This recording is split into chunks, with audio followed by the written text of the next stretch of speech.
My name's Amanda Augustine, and I'm a job search expert. I've worked with the ladders for almost 10 years now, so I know I may look young, but I've been living and breathing the job search for 10 years, and I know more than any of you will ever care to know about the job search. So what my first presentation is really to talk about is how do you develop the right job goals so you can develop the right strategy. And that's really what it comes down to. There are so many people who say, I want a new job, but they don't exactly know where they want to go. They just know they want out of what they're currently in. And unfortunately, just saying I want out isn't really going to help you. So that's what I'm going to talk about today. Of course, we are Twitterific here, so if you are a Twittifying kind of person, our hashtag is Job Central. And you can follow me at Job Search Amanda. I'm giving away a million tips even while we speak.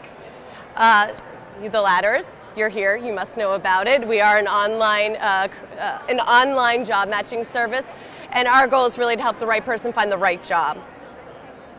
This is how I break down the job search. I spent the last 3 years literally figuring out what's the job search process, and while everybody's unique and they're going to have their own circumstances, there is a roadmap you want to follow. There are certain phases that you go through. You have to prep before you can jump into searching. You can't start applying to jobs if you haven't done the groundwork, because it's going to bite you later. So really this presentation is more about part of that preparation process, and really the first step you have to take. You have to figure out, where do you want to go? And some people have absolutely no idea where they're going. Some people know they're just trying to get to the next step in the ladder, right? So what I'm going to really talk about are what are some exercises you can do, some that are for more of the creative person, and others where you're much more of a ones and zeros, linear kind of person. So you can walk through and understand, how do I set the right goals for myself so I know where to go with my job search? Because frankly, you can't develop an online profile, you can't write your resume, you can't apply to jobs, craft your elevator pitch if you don't know what you're pitching yourself for. And that's your marketing campaign. So the first exercise I'm going to tell you about is called, well, just kidding, I'm going to talk about how you can't be an expert in anything. This is something I hear a lot of. I can do sales, I can do marketing, I can do ops, especially somebody who came from a general management background, somebody who was maybe an entrepreneur or a small business owner. You know you can do a lot of things. Recruiters today are looking for more specialization.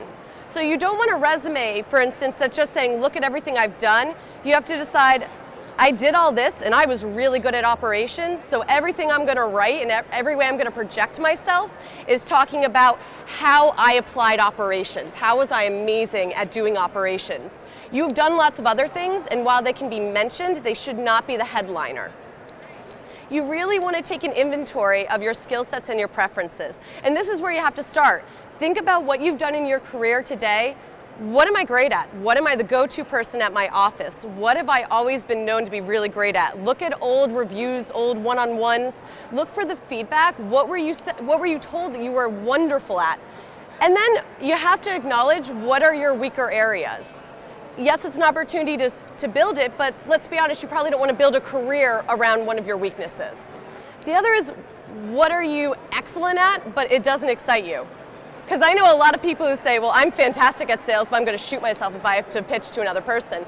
Just because you're great at something doesn't mean it's what you should be doing with the rest of your life. So you got to find that combination. And it's difficult. Everyone always talks about, that's the hot topic right now, right? Pursuing your dream, pursuing your hobby as your career, pursuing your passion, which oftentimes involves a career switch, which can be really difficult. But you have to understand, what are you great at and passionate about, and how can you combine those together in creative ways? And we'll talk about that. So I'm going to give you 3 exercises. These will all be on the website, I think by tomorrow, latest by Monday, but I'll run you through them. I completely adapted this one from the 5 O'Clock Club because I just loved it. They have something called 7 Stories. I call it Billboard Hits. I want you to take a minute, well, not now, because it will take more than a minute. Write down your top favorite accomplishments. And if you have to go back outside of your career, if it's something in your personal life that's a major accomplishment, it's okay if you put that down. It just shouldn't be the only things you put down. What are you most proud of? Why?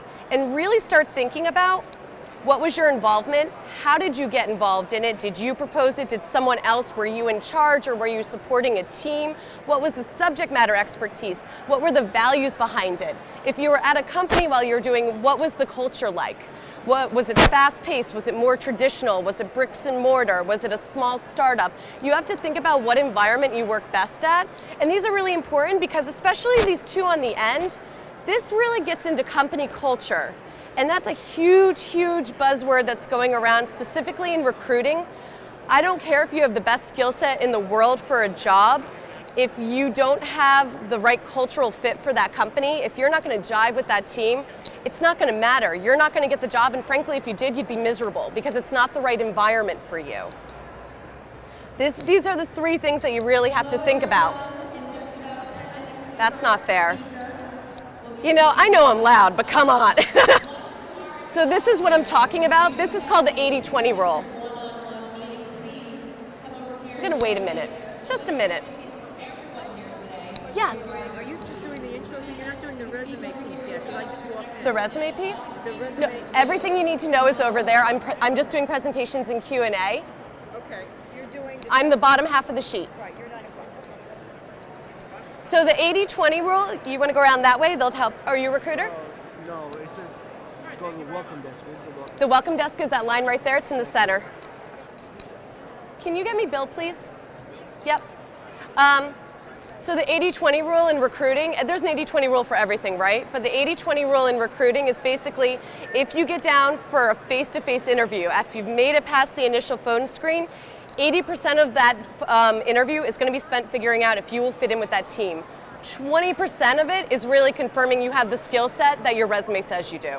So they want to make sure you're legit, and then it's all about, are you really going to jive with this team, yes or no? So when you're developing your job goals, you want to be very cognizant of what works for you and what does not work for you. Also, when you're targeting specific companies, this is when you really want to tap into your network. That's why referrals are such a great way to get a foot in the door with your application, because they assume you must already know something about the culture and you accept it. Always talk to your friends because you want to find out who in your network knows about these companies and understand, are they a good fit for you. Glassdoor.com and Volt.com are great resources to look at company culture. They talk all about what's going on. It's the nitty-gritty cultural. It's Glassdoor.com and Volt, V-A-U-L-T. The second exercise, this is for the more creative people, especially if you're going, I have absolutely no idea what I want to do, and I'm pretty sure it's the opposite of what I'm doing today. And I adapted this from a woman named Karen James Chopra of Chopra Careers. I want to give her credit because I found out about this at a conference and I loved it. These are your rules. Are you ready? You have 9 lives. You have to work in every life. You're not getting any money anywhere else, you got to work. Get over it. It's got to happen. Whatever skills, education, experience, whatever you need to get that job, you have it. However much money you specifically need to make, you're making it. The idea is, and every job has equal prestige, and the idea behind this is it takes away every but. You can't say, well, I really want to be a painter, but it's not realistic. The idea is you're allowed to be unrealistic. You have to think about, seriously, what do you love? Think back to your childhood dreams. Think about what you like to do in your spare time. If you could do anything and it would make enough money and support your family and everyone would be happy, what would that be? So this is an example of one person's 9 lives. Author and illustrator, restorer of paintings, painter, management, career consultant, swim instructor. You all can read. I'm not going to read it out. The idea is take a step back and look at this. What do you see? What don't you see? I don't see a lot of corporate structure here. I see a lot of independence. I see a lot of creativity. A lot of instruction. If you look at a lot of these, it's somebody teaching or mentoring or somehow imparting knowledge upon someone else. Even as a swim instructor or a teacher. By the way, this is mine. When you think about it, do this exercise and show it to your friends and family, because that's the best way to do this. Is see, what do you see and what don't you see? Because you might be too close to it. The idea here is you're trying to come up with themes. And this is going to help you look at different career paths. Now, this will give you an idea to start. The next is you start searching jobs or talking to people who know a lot of people and start brainstorming where else can you go with that. This is barely the first step you'd make, right?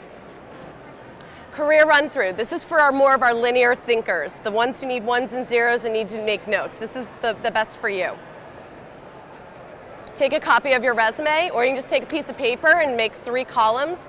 You want to look at every job you've had in your professional career and basically make a list, very nitty-gritty. What did I like about this job? What did I absolutely hate about this job? You know you're not going to love everything about a job you have. It's impossible. I don't like deadlines. I write for a living. That's a problem. But you know, I love what I'm doing. You got to look and see, what do you like, what don't you like. You're trying to, again, this is another way of finding the themes, not as far outside the box as maybe coming up with 9 new lives for yourself. But it's a way to get you started. So just because when you were a little kid you wanted to be a ballerina or you wanted to be a scientist, and you are now 15 to 20 plus years into your career and you're like, all right, I can't become a scientist. I get that. I'm not going to tell you to go do that unless you're willing to take a major pay cut and you have all the money in the world to go do that. That's not realistic, and frankly, I'm not going to tell anyone to do that.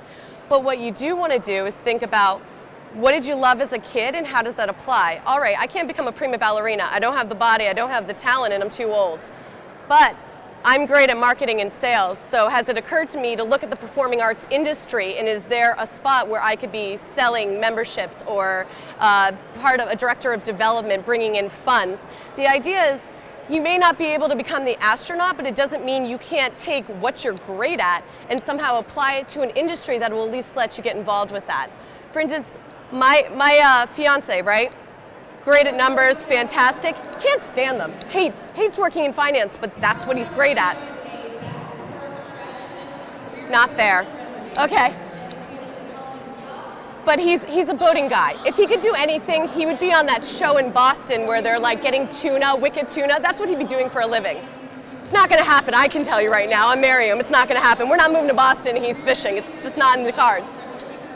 But what we did look at is going into marine insurance, looking at Zurich and other big insurance companies, because he could be a financial analyst within marine insurance. So at least when he's playing with numbers, it's about something he is interested in. And that's, I think, the more realistic where you find it. If you're willing to sacrifice a lot, if you don't have the financial commitments, or you're willing to take a shift in title and start again or take the courses, by all means, you can pursue that dream, but I know for most of us who are, more than 10 years into their career, that's a very difficult transition. So that's possible, but you do have to weigh the odds and ends. You could become the scientist, or you could become a pharmaceutical sales rep and work within the science industry. Biggest thing is to think about your goal and actually write it out. Put it somewhere. Put it on your desk at home. This is and I know this is your eye chart for the day. This is one way that I've broken down, looking at company culture, company size, exactly what would I be doing, what industry, what title, role, location. Role and title are different. People tend to throw them together, they're not. Especially if you're going from a huge company to a small company, you may have a much larger title or vice versa. It really depends. Don't get hung up on a title. People get very hung up on a title. Realize that every company, every industry, and basically every company size tends to define it differently. So don't get hooked on that. Get hooked on how many years of experience are they looking for and what is the role involved, because that will give you a better sense of if it's a good fit for you. And if the title's really a hang-up, that may be part of your negotiation process, that you want it bumped up a level. Same pay, whatever, but you want the title. So don't let that be the hang-up when you're looking for a new job and you're applying. And keep in mind, I've been saying this again, but the farther apart your goals are from your current experience, the more challenging it's going to be. I think that's a no-brainer, right? That means you're going, if your resume, you look at that resume and it's not a perfect fit for whatever job you're applying for, it means you're going to have to do a bit more networking. It means you're going to have to find other ways in, because you're going to have more difficulty getting past a gatekeeper. It doesn't mean you shouldn't be applying, because frankly, there was a survey done this past summer that 20% of professionals are still, HR professionals, are still finding their candidates through online listings. That's almost a third, right? Or it's a fifth. So I'd say you never give up on any of them. But keep in mind that if you apply to a job with a referral, you're 10 times more likely to get hired. So it's important to tap into all of it.